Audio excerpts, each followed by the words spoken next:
Magandang umaga sa lahat. Ngayong umaga ay babasahin po natin ang ika-18 kabanata ng Exodo at ang magbabahagi ng salita ay si Pastor Joshua.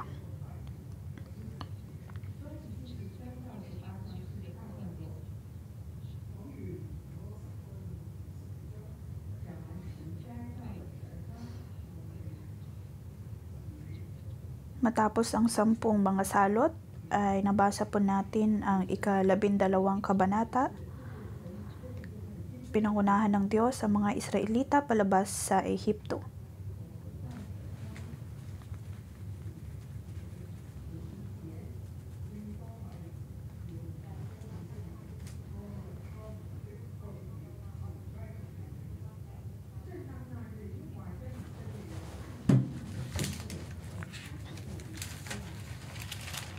Sabi doon, lalo na sa verse 51, nang araw na iyon inilabas ni Yahweh sa Ehipto ang mga Israelita na nakahanay ayon sa kanilang lipi. Pagkatapos ay mababasa natin bukas ang ika-19 na kabanata.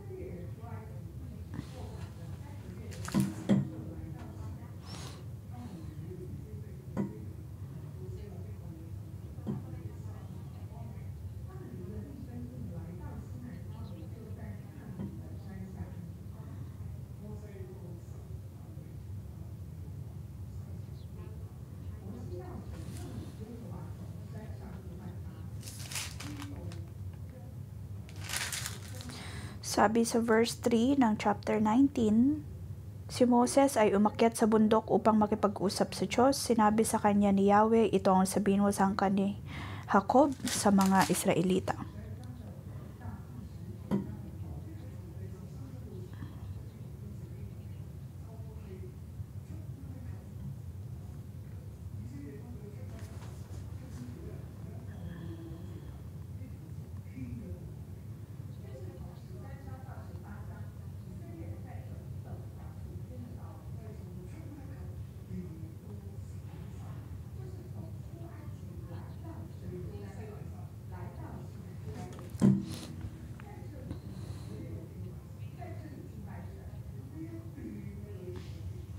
Ang mga Israelita ay naglakbay hanggang sa bundok Sinai kung saan nila pupurihan ng Diyos.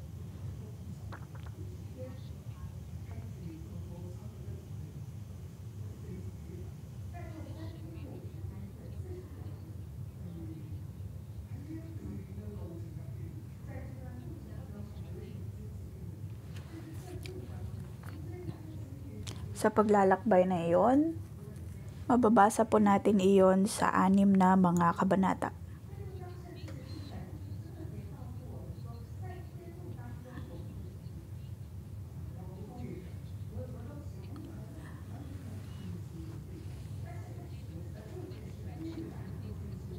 May 6 na bagay na nabanggit sa 6 na mga kabanatang ito.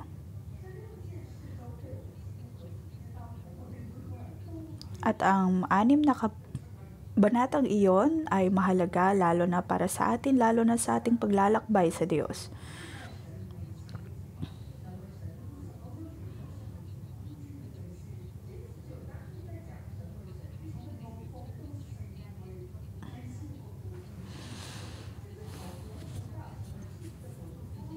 At sa chapter 19, naroon ang pagkakatawag ng Diyos sa kanila upang maging kanyang mga hinirang.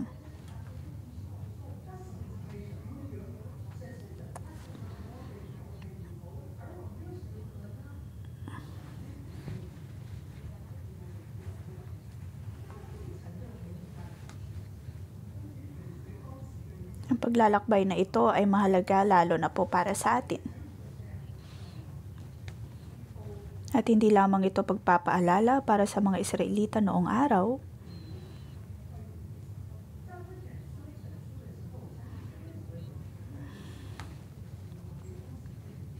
kung matatandaan po natin na isulat ito sa mga panahon ng ang Israel ay kalalabas lamang sa kanilang pagkakadakip. Ginamit ng Diyos ang librong ito upang palakasin ang kanilang loob.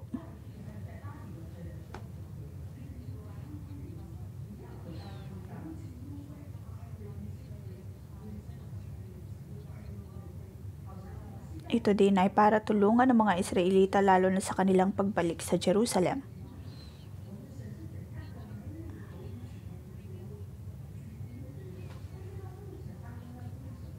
Sila ay dinadala ng Diyos sa bundok Sinai upang purihin siya.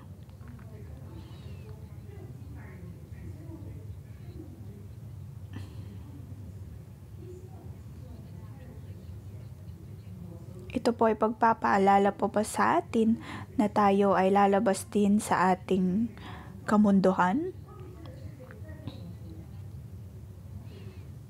At tayo ay dinala ng kaaway sa pagkakadakip at pagkakaalipin. Ngunit ang dapat po nating gawin ay ang magtungo sa Diyos.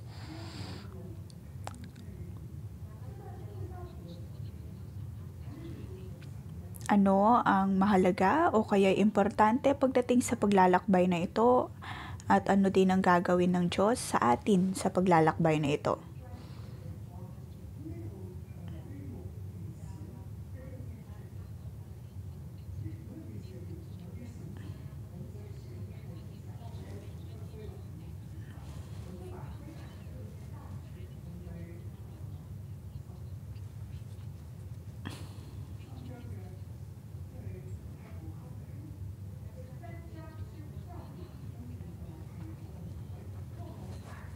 Sa chapter 13, nabanggit po doon ang tungkol sa pagtatawid sa dagat na pula at pagkain ng tinapay na walang pampaalsa.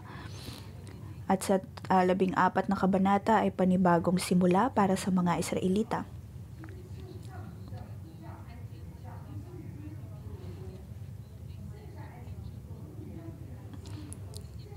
Dapat pong mawala ang pampaalsa sa ating mga buhay.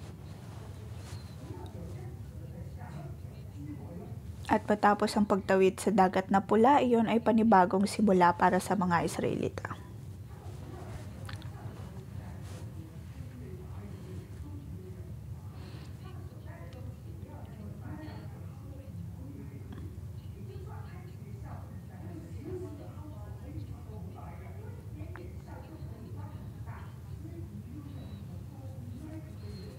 Dapat na mawala ang mga pampaalsa kahit gaano pa kailiit ito dahil malaki ang problemang maidudulot nito.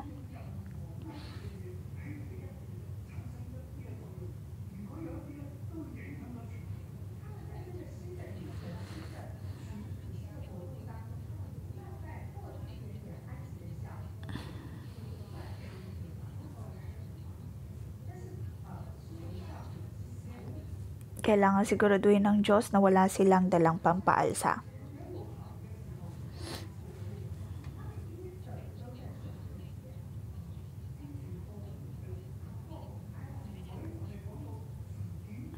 Kung tutuusin ay sinunod ito ng mga Israelita hanggang sa matawid nila ang dagat na pula.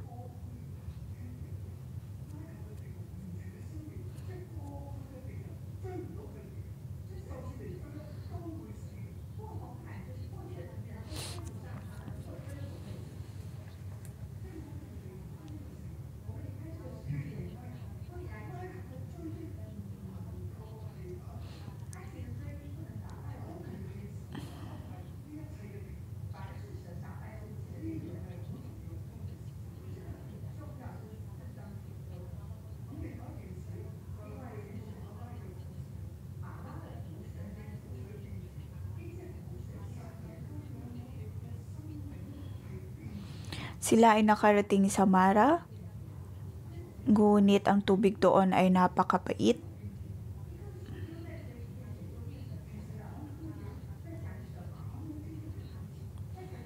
Ngunit ang Diyos ay naghimala. Ang Diyos ay naghimala at binigyan sila ng matamis na tubig mula doon. Ito ay isang revelasyon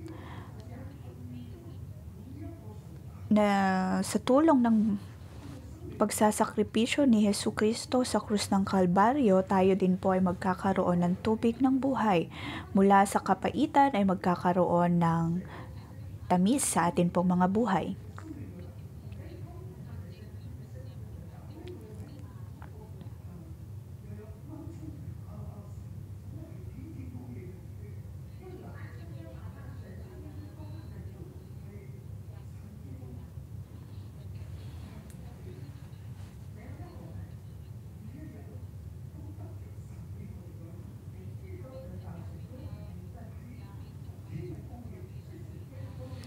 Sunod na istorya ay nakita po natin ang paghahandog at pagbibigay ng Diyos ng pugo at mana para sa mga Israelita. Ito ay pagpapakita na ang Diyos ang magbibigay sa atin ng ating mga pangangailangan at wala po dapat tayong ikabahala.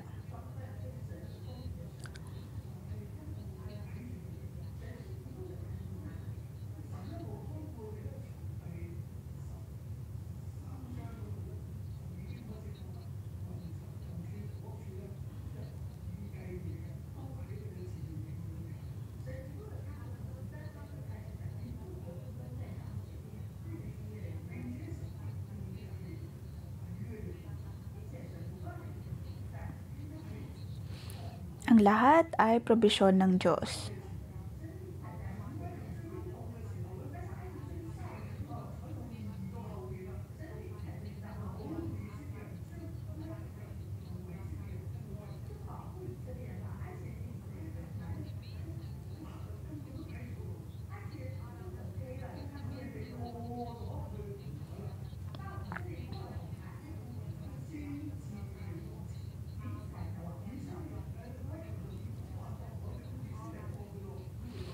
Nakita din natin ang pangunguna ng Diyos sa pamamagitan ng haligi ng ulap at haligi ng apoy na naging hudyat kung paano magpapatuloy ang mga Israelita. Pagkatapos ay ginamit ito ng Diyos upang mamagitan sa Israel at sa Ehipsyo na humahabol sa kanila. Ang Diyos ang nagbibigay provisyon at nagbibigay proteksyon. Tinuturo din po ng mga kabanatang ito na huwag natin subukin ang Diyos. Maraming pagkakataon na sinusubok natin ang Diyos pagdating sa kanyang provisyon.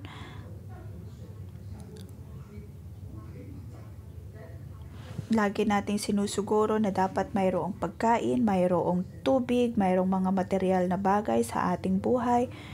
Ngunit nakakalimutan natin na Diyos ang nagbibigay ng lahat ng ito. Nakakalimutan natin na dapat tayong magtiwala sa Kanya.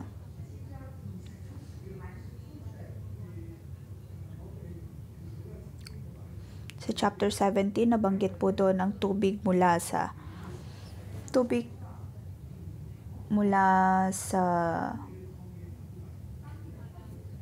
bato.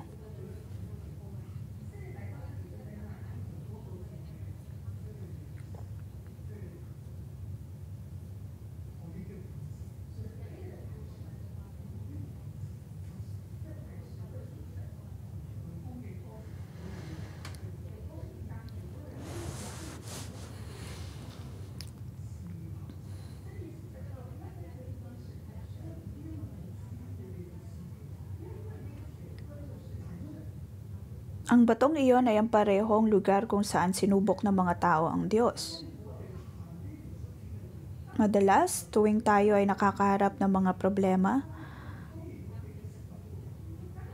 at tayo ay naglalakbay kasama ang Diyos, mahalaga ang pagkain, mahalaga ang tubig, ngunit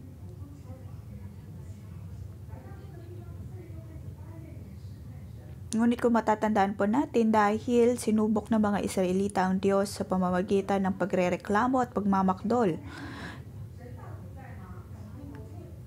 Tinanong nila kung tunay nga bang kasama nila ang Diyos. Na kung totoo nga kasama nila siya, bakit hindi siya magbigay ng tubig sa kanila? At bakit nila kailangang harapin ang mga paghihirap na iyon? Ang ating lohika, ang ating pag-iisip ay napaka-inosente.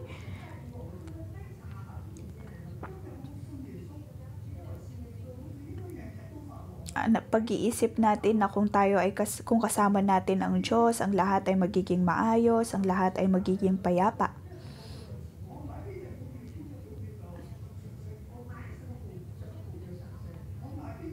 Na kahit anumang shares, maharahil na binibili natin sa merkado, pag-aakala natin na magiging payapa na ang lahat, masagana na ang lahat, magkakaroon na tayo ng madaming pera, Dahil yun ang batayan natin kung ang presensya ng Diyos ay kasama natin. Dahil kung hindi, sasabihin natin na hindi natin kasama ang Diyos. Ganon din po ang mga Israelita noong araw.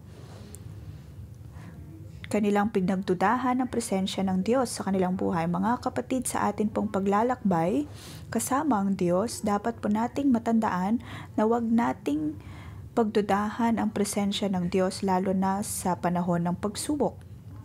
Ang Diyos ay lagi po nating kasama.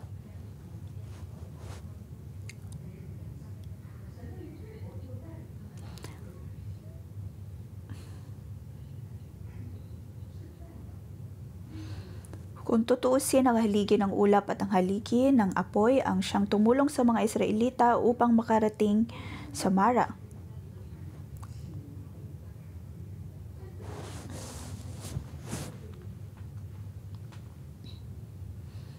At ang Kabanata 17 ay may kinalaman din po sa kabanatang iyon na ating pinag-uusapan.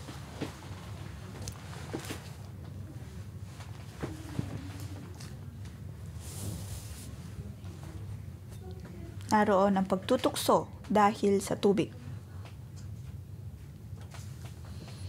Sa pagitan nun ay mayroon pong 2 buwan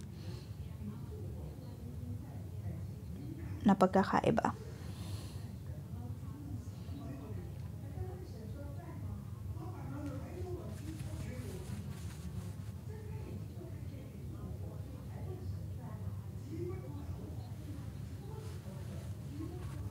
Kanilang pinagdududahan ang presensya ng Diyos.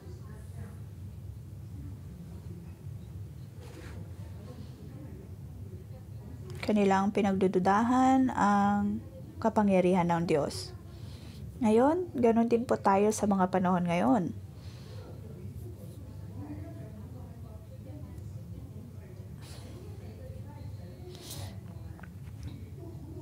Bawat araw, bawat taon, nararanasan po natin na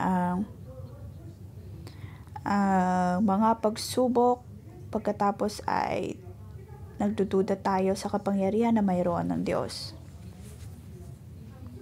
Tuwing nakakaharap po tayo ng mga problema,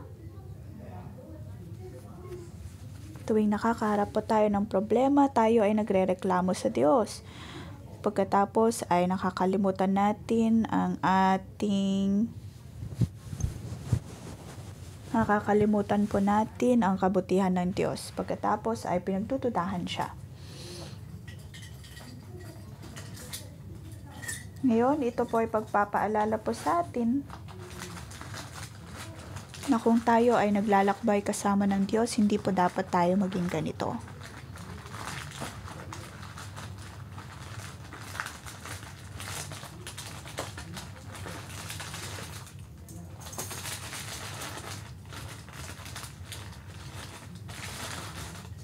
Sa pagdating po natin sa kung saan tayo dadalhin ng Diyos, hindi po dapat natin siya pagdudahan.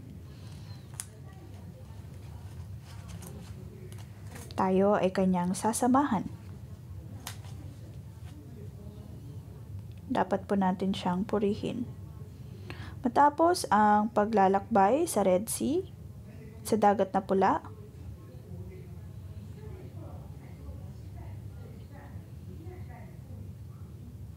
pinangunahan din ni Moses at Miriam ang mga tao na magpuro sa Diyos. Ganito din po ang paraan na dapat nating purihin ang Diyos. Kaya sa tuwing pinupuri natin ang Diyos, dapat pa rin na nandoon, dapat naroon pa rin ang pagpupuri sa Kanya. Dapat po nating purihin ang Diyos.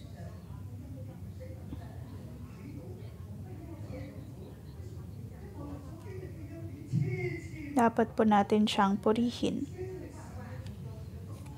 Naranasan na po natin ang maraming pagkilos ng Diyos sa ating buhay. Ngayon, kahit na tayo ay may mga problema sa ating buhay, hindi po dapat natin siya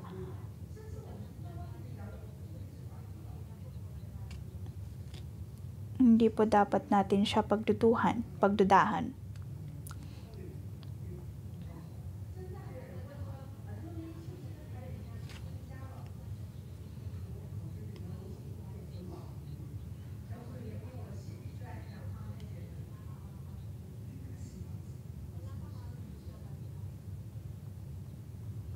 Bakit po natin sinusubok ang Diyos? Naroon na po ang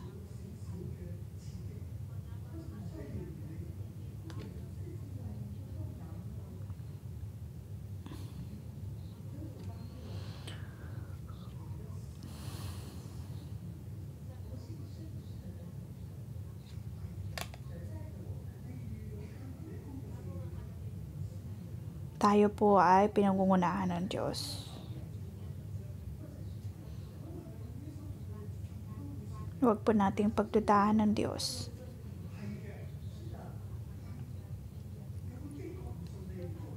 Ibig sabihin po ba nito na lahat ng ginagawa ng ating simbahan ay sapat at tama? Hindi. Dahil tayo man din ay nakakaharap ng mga problema, ngunit sa kabila ng mga pagsubok na ito ay hindi po natin pagdududahan ng Diyos. Tayo po ay magpapatuloy pa rin sa pagsunod sa Kanya.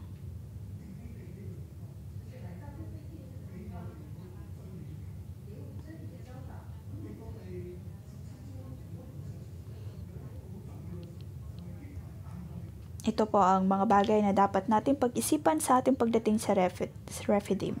Sa chapter 17 ay nabanggit din po doon ang pakikipaglaban ng mga Israelita sa mga Amalekita.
Chapter 12 at chapter 19 ay magkatugma.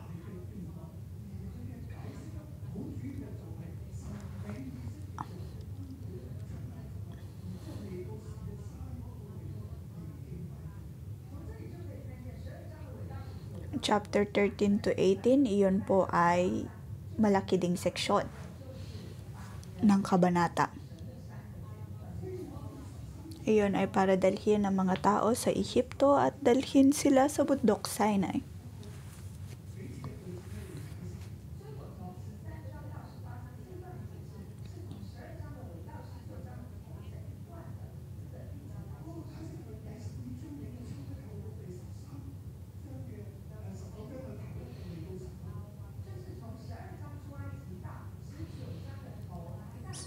Ibig sabihin, sa dulo ng chapter 12 hanggang chapter 19,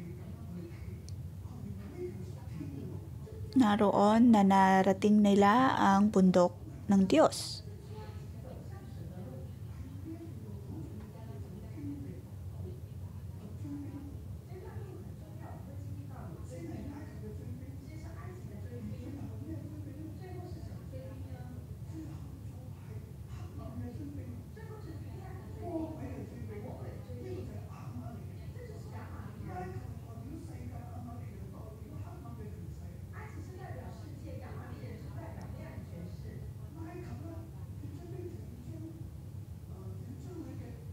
Ang mga Amalekita ay nagpapahiwatig ng kasamaan ng mundo,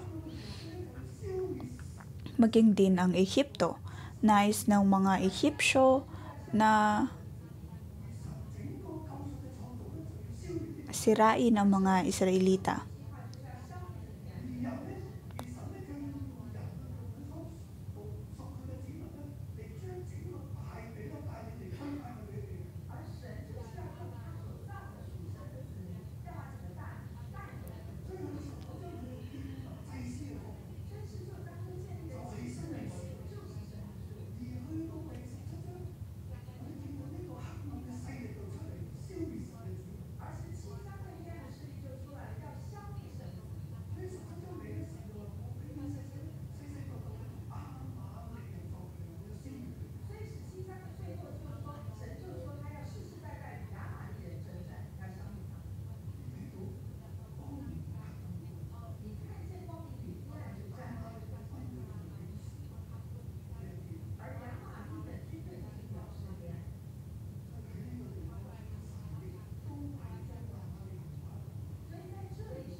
Tandaan po natin ang mga Amalekita at Ehipto ay pinapakita ang kapangyarihan ng kadiliman.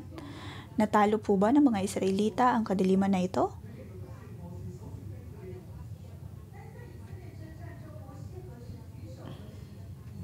Kung matatandaan po natin na sa tuwing itinataas ni Moses ang kanyang kamay ay nananalo ang mga Israelita. Ibig sabihin ng Diyos ay naroon nakikinig sa kanilang mga panalangin.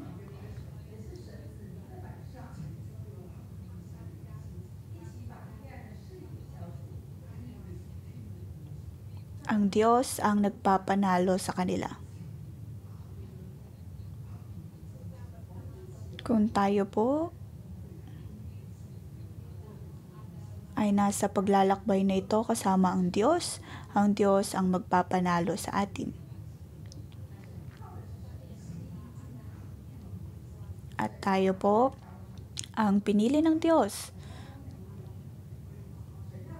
Ang Diyos ang siyang tatalo sa lahat ng kadiliman sa atin pong buhay.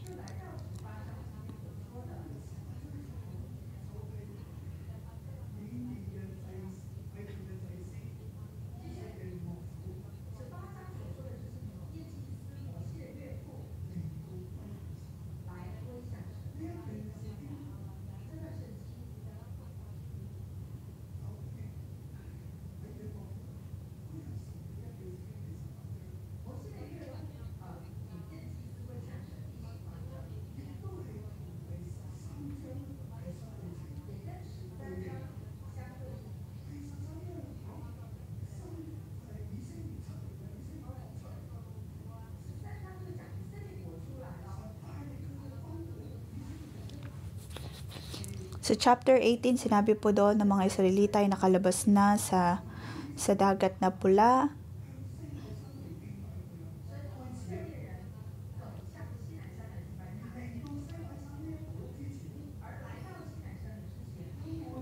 At sila ay pinangungunahan ng Diyos.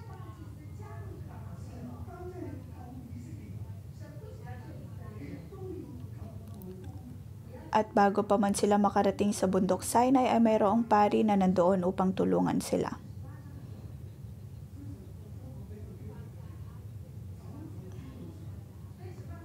Ipinapakita din po sa Kabanata 18 na ang Diyos ay Diyos din ng mga hentil. Ang lahat ay babalik sa Diyos. At ang kabutihan ng Diyos ay para sa lahat.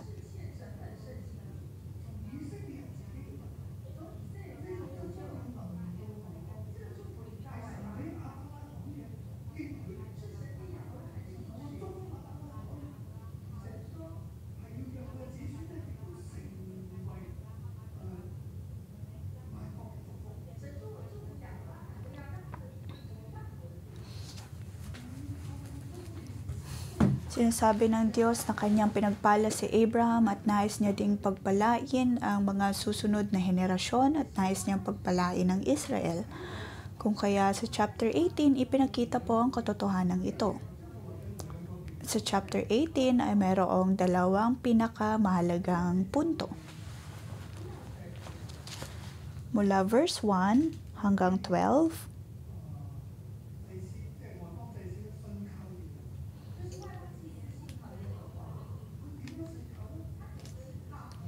ang pari mula sa Midian ay nagtiwala sa Diyos.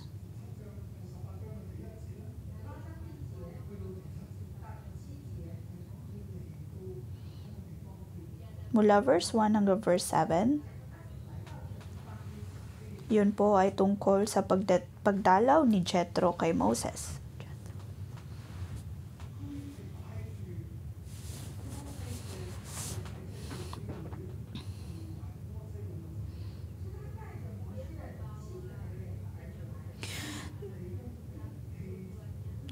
Dinala ni Jethro ang asawa ni Moses at ang kanyang mga anak.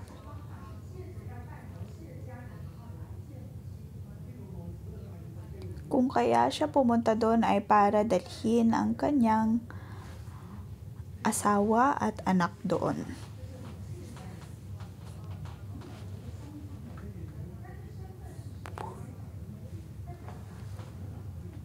Ngunit sino nga ba si Jethro?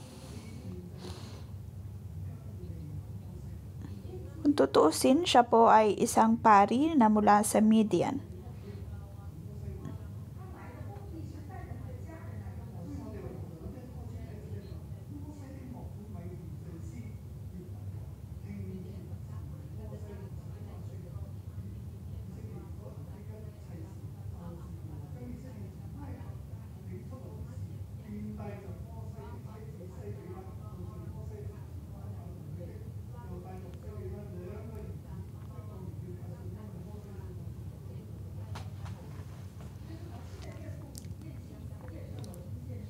Verse 1 to 3, nabalitaan ni Jethro, biyanan ni Moses at pari sa Midian ang mga ginawa ni Yahweh para kay Moses at sa mga Israelita, kung paano inilabas niya mga ito sa lupain ng Ehipto. Si Jethro ang nag-aruga kay Zipporah nang ito'y pahuwiin ni Moses sa Midian, kasamang dalawa nilang anak. Gershom ang pangalan ng una sapagkat ang sabi ni Moses nang ito'y isilang, ako'y dayuhan sa lupain ito.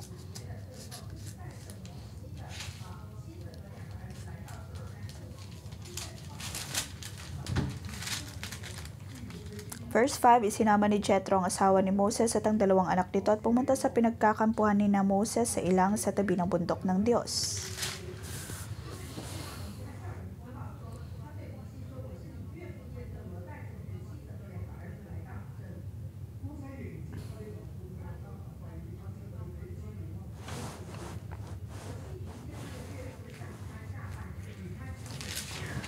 Sa verse 7, kaya't sinalubong sila ni Moses nang bigay galang siya sa biyanan, niyakap ito at isinama sa kanyang tolda. Doon sila nagkamustahan at masayang nagbalitaan.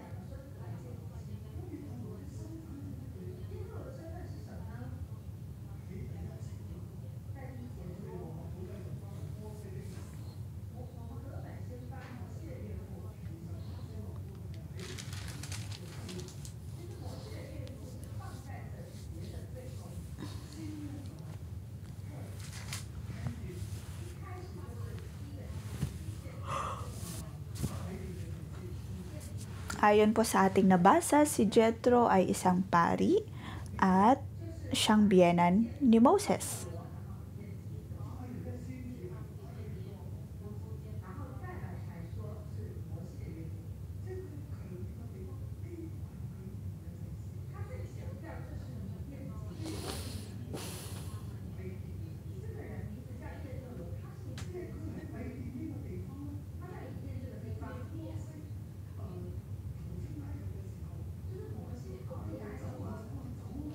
Nang si Moses ay lumabas sa Ehipto,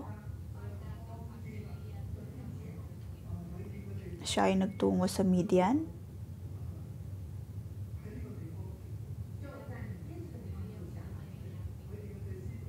Siya ay nanatili sa Midian, nagkaroon ng pamilya.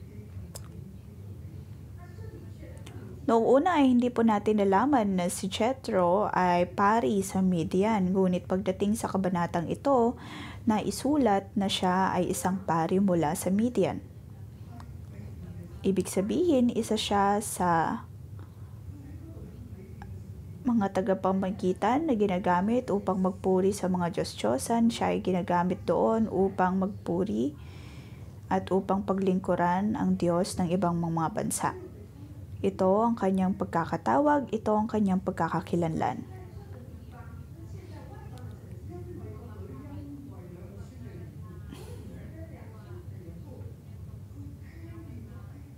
Ngunit dito sinasabi na dahil sa kanyang anak at dahil sa kanyang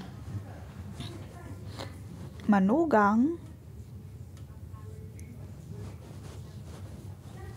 kanya ring narinig ang istorya ng mga Israelita sa kanilang paglalakbay kasama ang Diyos.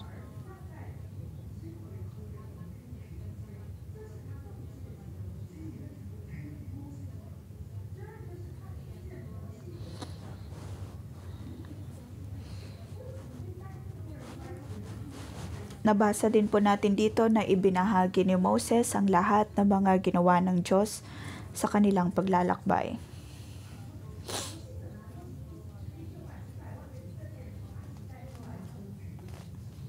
Inilahad niya kung paanong nailabas ni Moses ang milyon-milyong katao na ito mula sa Ehipto upang dalhin sa lupang pangako.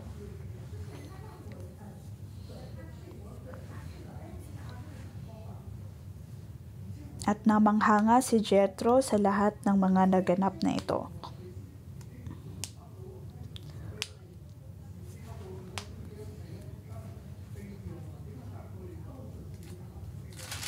Sa verse 8, sabi po doon,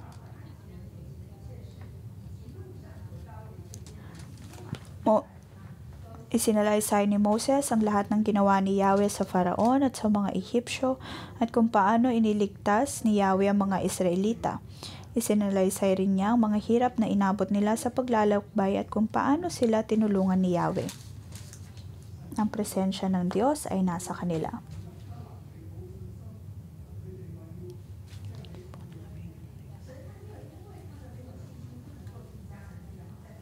Hindi sila sinira ng Diyos dahil lamang sa rebelyon o sa kawalan ng paniniwala sa Diyos.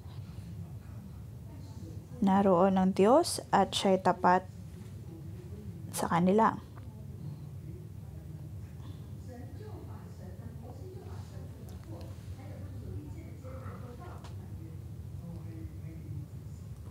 Ibinahagi din ni Moses ang lahat ng mga paghihirap na kanyang naranasan. Ngunit sa mga pagsubok na iyon, paano sila tinulungan ng Diyos?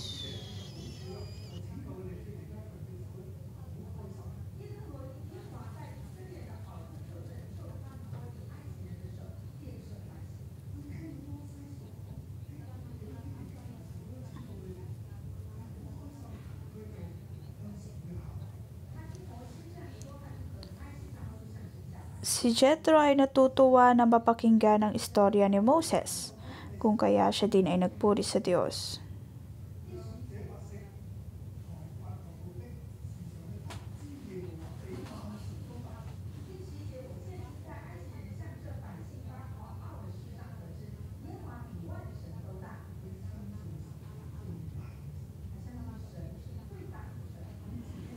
Naniniwala din siya ng Diyos ang siyang pinakamakapangyarihan sa lahat.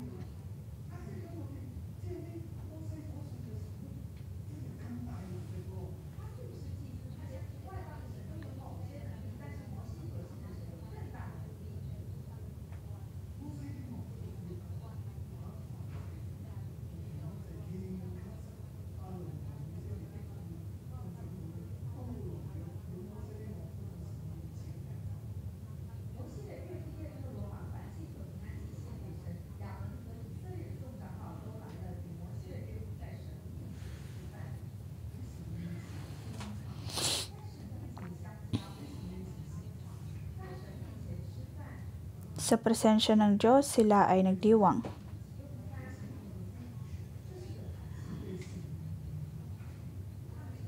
Sa presensya ng Diyos, sila ay nagkatuwaan at sila ay naging isa.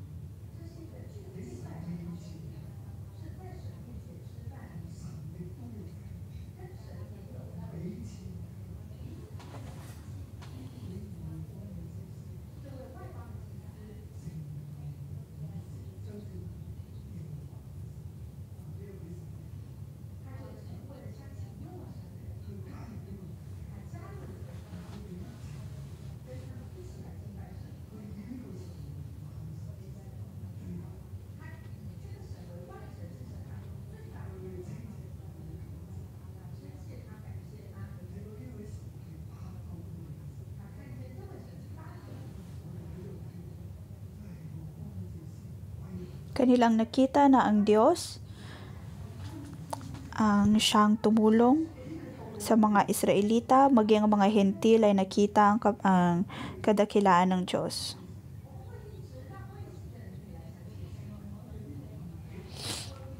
At dahil po sa ating paglalakbay, dahil sa ating buhay ay makikilala din ng iba ang kabutihan ng Diyos, makikita nila ang kanyang kadakilaan.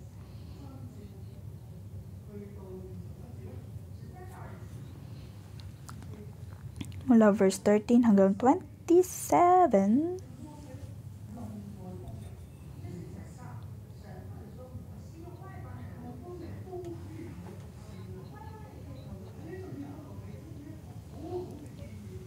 Ginamit ng Diyos ang isang Hentil at maging si Moses upang paglingkuran ng Diyos.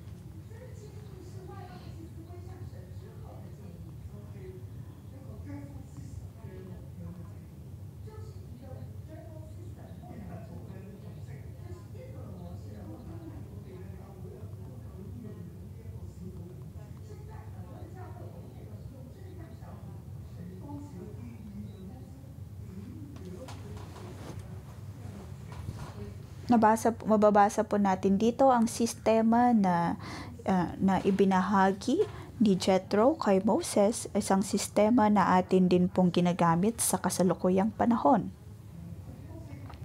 Kanyang ibinahagi ang sistema kung paano magdisipulo ng mga tao.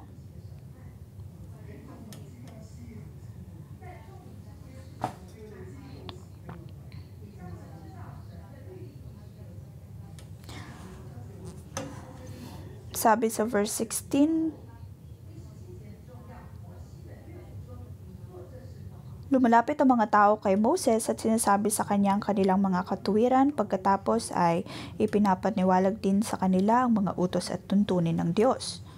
Nakita ito ni Jethro at nakita niyang napakahirap ng sistemang ginagawa niya. Nakita ni Jethro ang kanyang paghihirap upang umupo doon ng maghapon upang tulungan ang mga Israelita. At tunay ngang nakakapagod para sa kanya.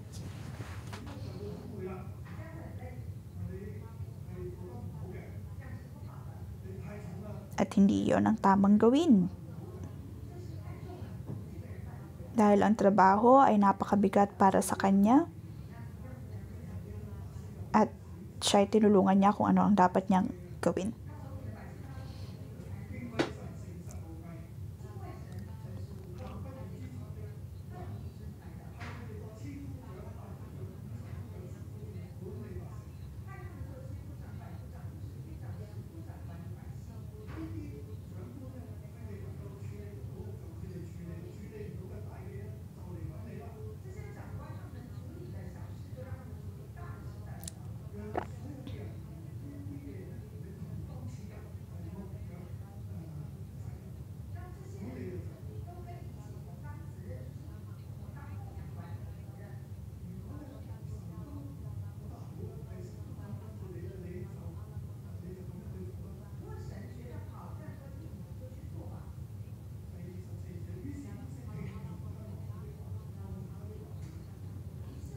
Sa verse 24, pinakinggan ni Moses ang payo ng kanyang biyenan at sinunod niya ito. Pumili nga siya ng mga lalaking may kakayahan at ginawa niyang tagapangasiwa sa Israel para sa libo-libo, sa daan-daan, sa 50-50 at sa 10-10. Sila ang naging palagiang hukom ng bayan.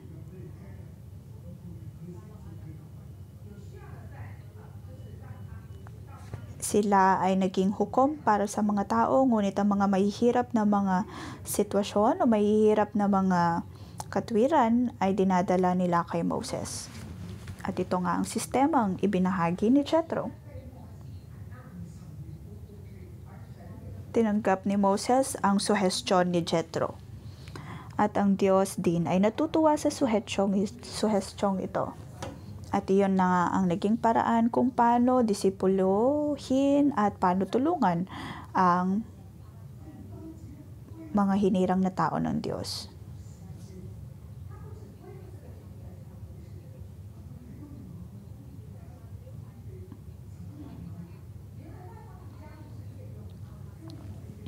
Si Jethro ay tumulong sa pangangasiwa doon. Tayo man din po ay mga hentil at tayo po ay nabigyan ng pagkakataon na maging kabahagi ng komunidad ng Diyos at nais ng Diyos na gamitin maging ang ating iglesia para sa kanyang kaluwalhatian.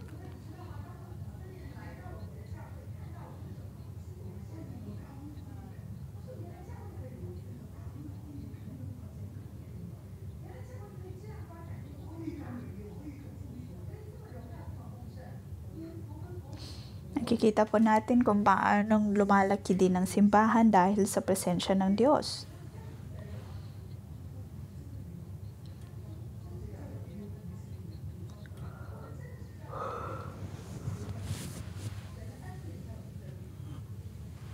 Ang habag at biyaya ng Diyos ay nasa atin pong iglesia, kung kaya dapat natin siyang pasalamatan.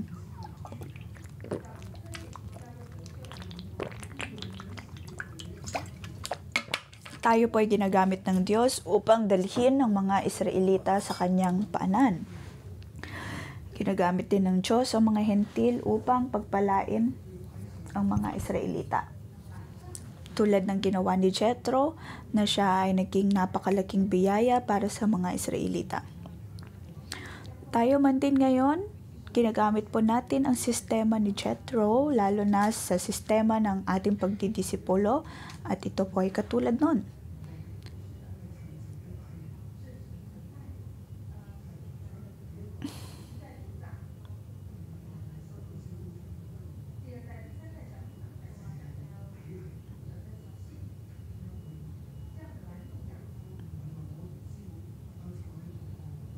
Makikita po natin ang buong istruktura ng iglesia. Hindi po ibig sabihin nun na tanging ako at si Simo lamang ang nag-iisip. Dahil mayroon po tayo mga tribe leader, cell leader. Kung hindi nila magawa iyon, ay pupunta sila sa tribe leader, pagkatapos ay aangat kay Pastor Joshua at Simo. Nakikita po natin kung paano pinagpala ng Diyos ang mga Israelita dahil sa mga channel na ito. Pagdating sa tipan na mayroon tayo sa Diyos, tayong lahat ay makatatanggap. At kung sino mang dudulog sa presensya ng Diyos,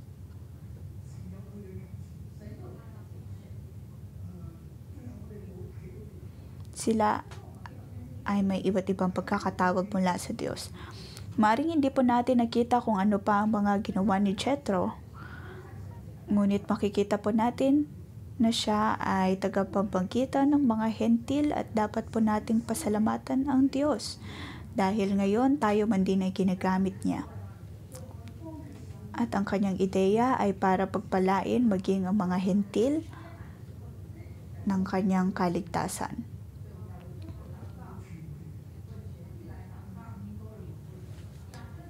Kung kaya dapat po nating ipanalangin ang iba't ibang mga bansa upang sila'y manumbalik sa Diyos. Ang mga hentil na ito ay magiging pagpapala hindi lamang sa atin kundi maging sa mga Israelita.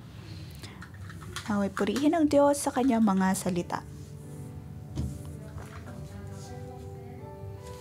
Mga kapatid, tayo po ay tumayo.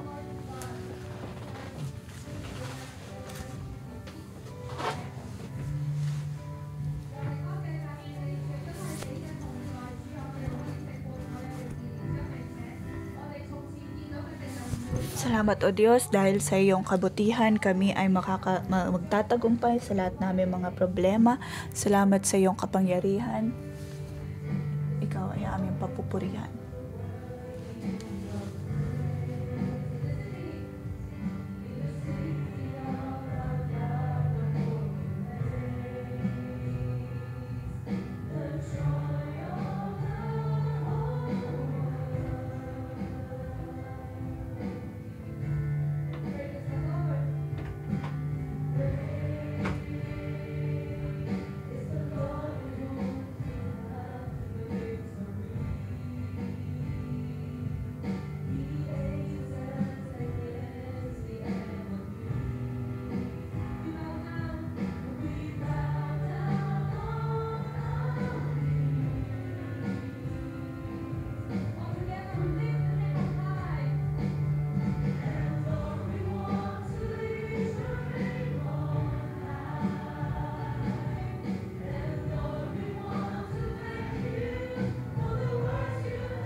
nais po tayong katagpuin ng Diyos. Nais tayong kilalanin ng Diyos. Mga kapatid, atin pong purihin ng Diyos. Bawat araw tayo po ay tumulog sa presensya ng Diyos. Atin pong purihin ang Panginoon. Tayo po ay magpatuloy na tumulog sa Kanya at naway matanggap natin siya sa ating buhay.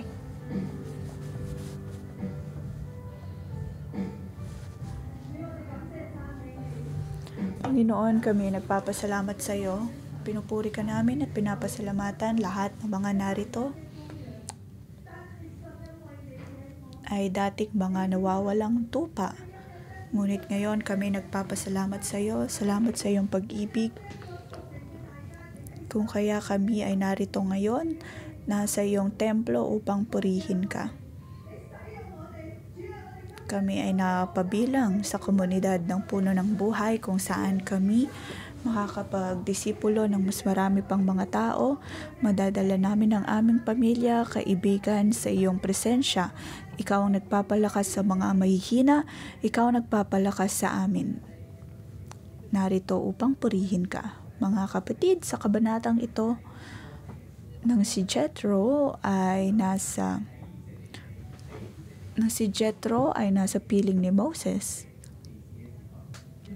Pagkatapos si Moses ay nagkaroon ng pagkakataon na ibahagi ang ginagawa ng Diyos sa kanila at ng mga Israelita.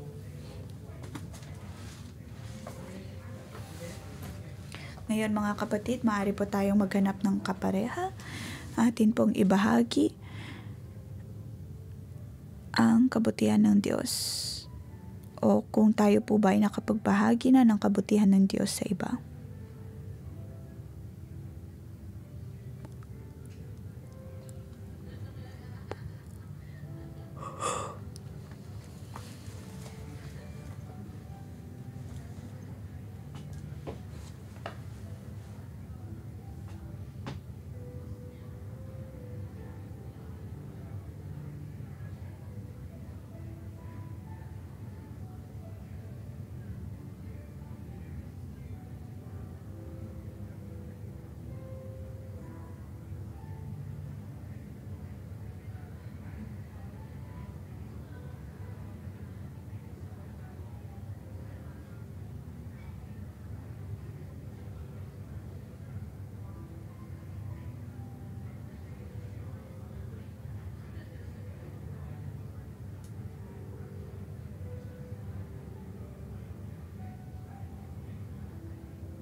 Panginoon, kami nagpapasalamat dahil sa iyong pagliligtas ay naibahagi din namin ang iyong kabutihan sa ibang tao.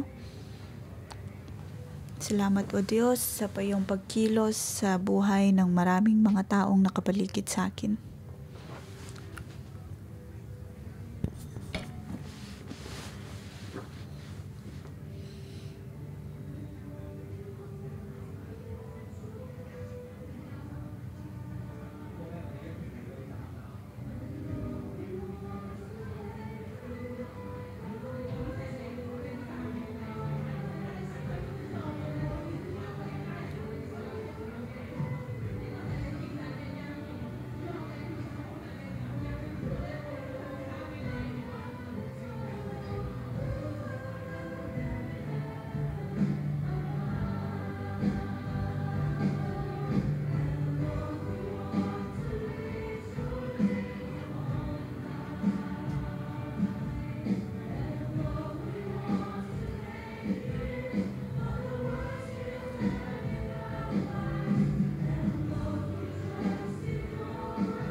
Tutusin ang sistema na ipinakilala ni Jethro ay katulad din po ng sistema na mayroon po tayo sa pagdidisipulo.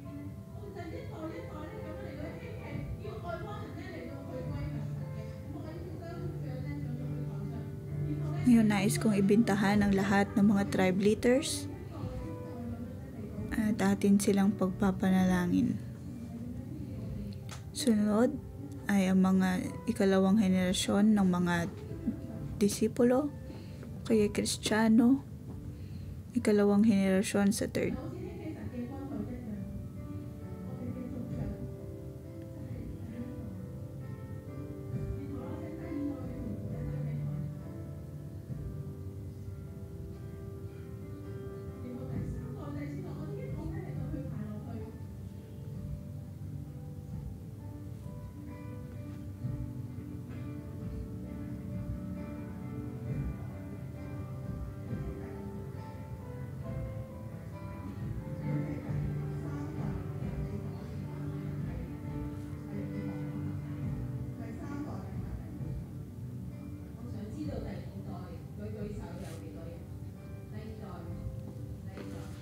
Para sa ikalawang henerasyon, inyo pong itaas ang inyong mga kamay.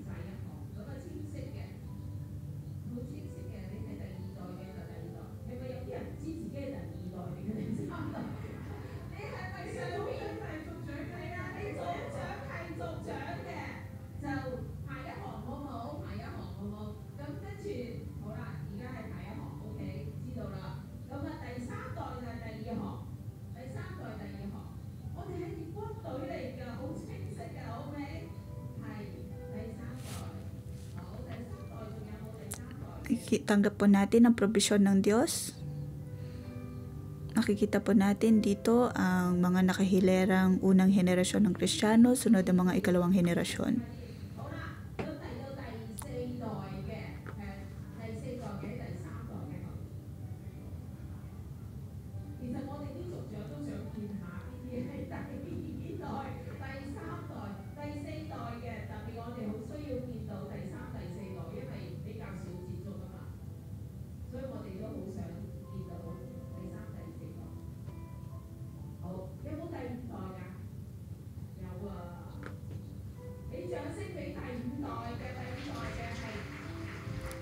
Atin pong pagpalain at palakpakan ang Diyos.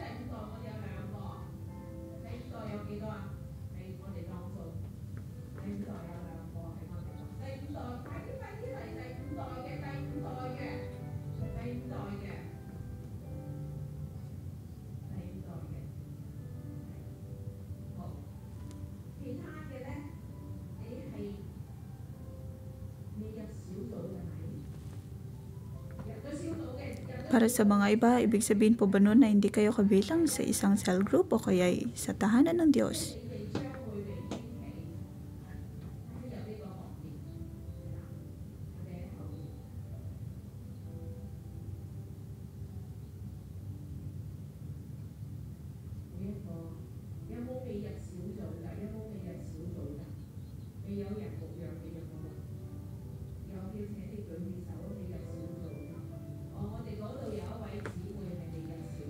Kung kayo po ay wala pang sinasamahan na cell group,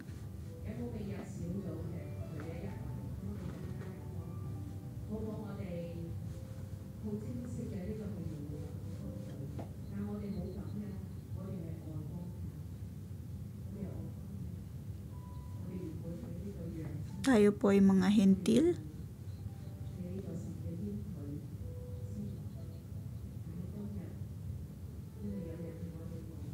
Ngunit ngayon,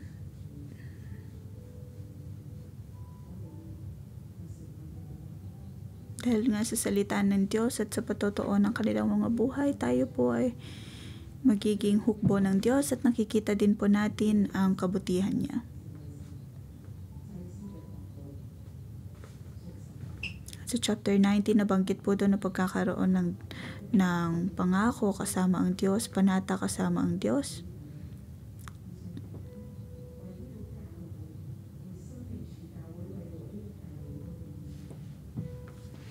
Pagpalain ang Diyos sa sistema na kanyang ibinigay sa atin. Tayo ay naging masiglang komunidad sa presensya ng Diyos. Salamat sa habag at biyaya ng Panginoon na tayo ay narito ngayon na naglilingkod.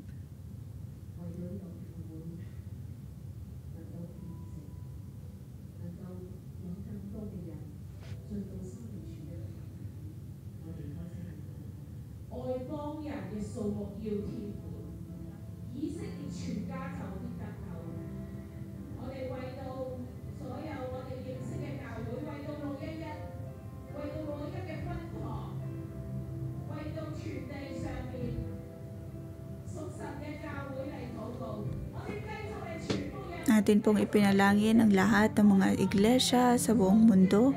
Naway magpatuloy tayo sa paghahayag ng salita ng Diyos at pagpapadama ng kanyang pag-ibig.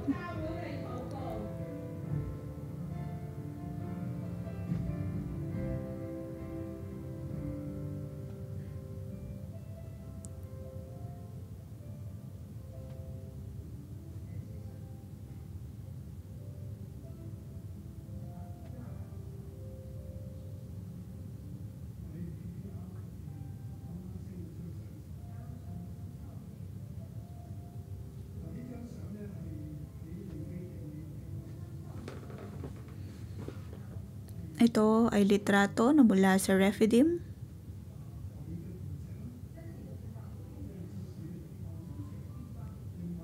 At makikita po natin dyan ang bundok ng Horeb kung saan lumabas ang tubig na maiinom ng mga Israelita.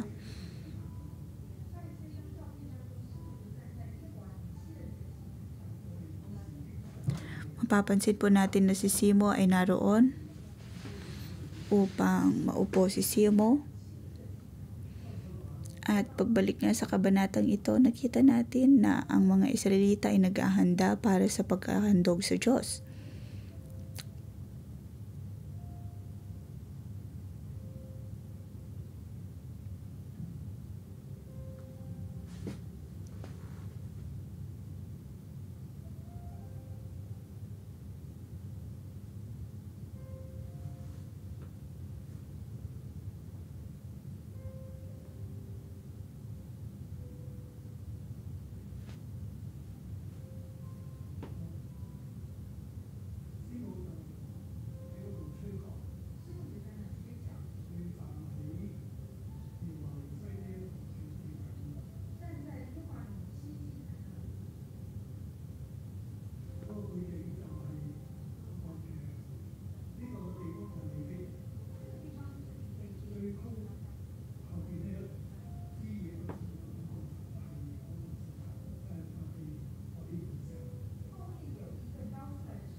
Makikita po natin sa litratong ito ang bundok ng Horeb.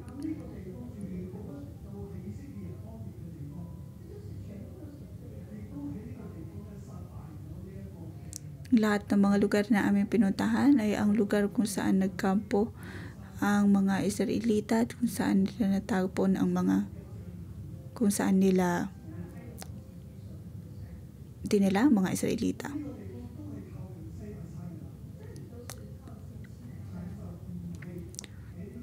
Kung tutuusin, ang lugar na ito ay malapit sa bundok ng Sinai. Ngunit hindi po natin makikita ang Sinai rito dahil iyon ay nasa ilang.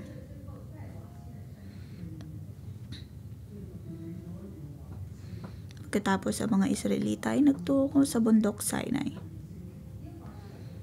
At aking kinunan ng litrato ang altar para kay Jehovah Nisi.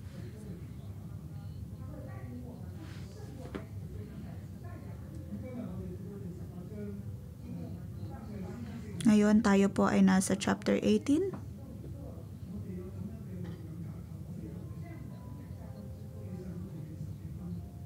Tayo po ay may ganutong sistema.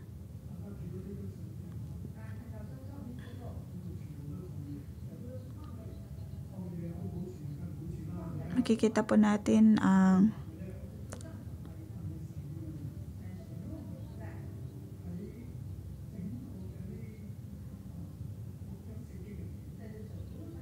kabutihan ng Diyos.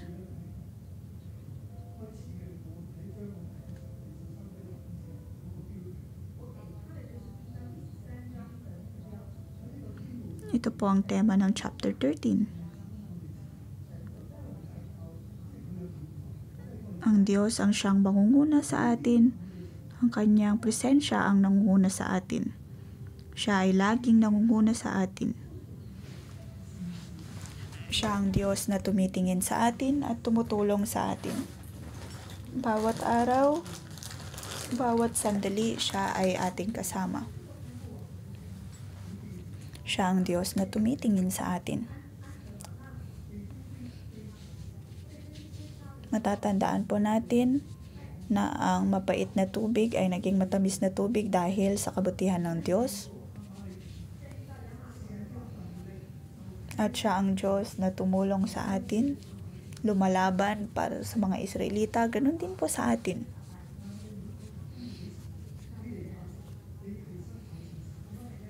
Lahat po tayo ay gagamitin ng Diyos dahil kabilang po tayo sa kanyang hukbo.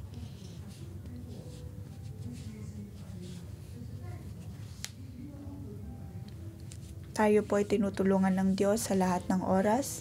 Siya ang Diyos na nagbibigay ng ating mga pangangailangan. Lahat ng kailangan ng ating iglesia, ang Diyos ang nagbibigay.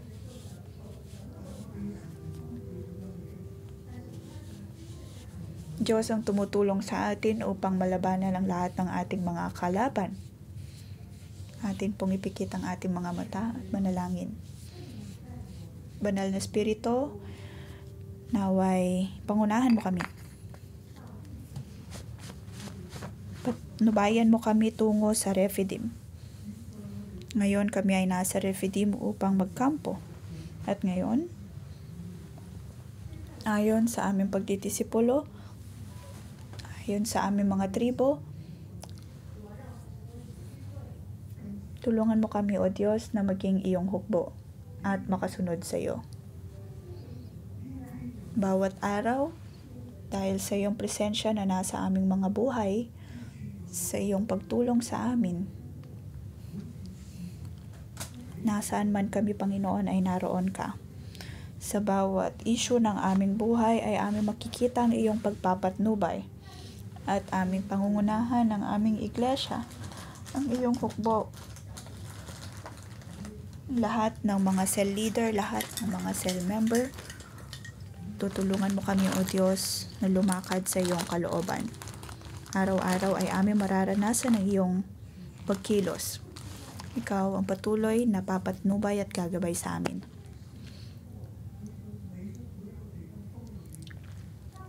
Tulungan mo kami, O Diyos.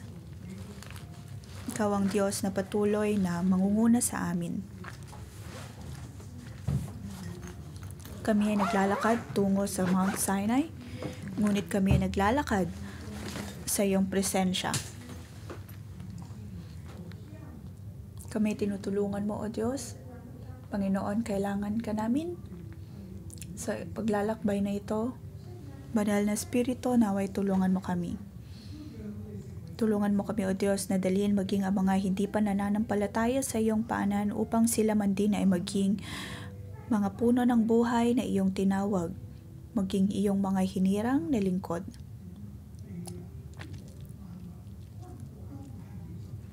Naway madala namin ang lahat ng iyong likha sa iyong paanan.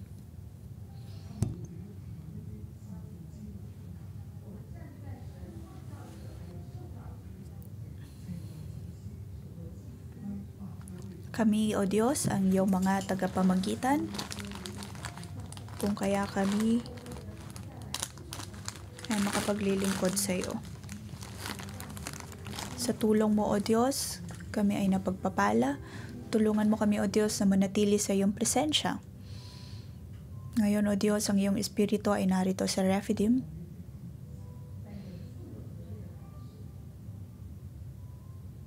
Sa kalayuan ay naroon ang bundok o ang bato ng Horeb. Ibig sabihin, O Diyos, patuloy mo kaming sasamahan at papatnubayan. Sa aming pagharap sa kapangyarihan ng kadiliman, pagharap sa mga Amalekita, Ikaw, O Diyos, ang siyang lalaban para sa amin. Ngayon kami, O Diyos, ay handa na lumaban. Kasama ka. Panginoon, tulungan mo kami. Tulad ng panalangin ni Moses, lagi naming itataas ang aming mga kamay upang lumaban para sa iyo. Salamat, O Diyos. Ngayon, O Diyos, kami ay tumitindig sa altar na ito ni Yahweh. Ikaw, O Yahweh, ang aming watawat, Ikaw ang aming katagumpayan. Natutulong sa amin upang matalo ang lahat, matalo maging ang hukbo ng Amalekita. Ikaw ang Diyos na patuloy na tutulong sa amin.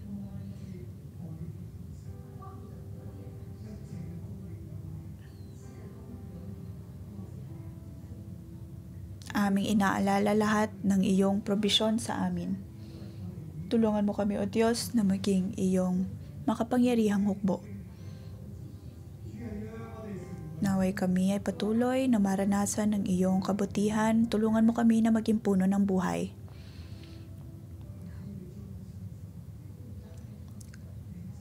Buksan po natin ang ating mga kamay at tanggapin ang pagbabasbas ng banal na Espiritu.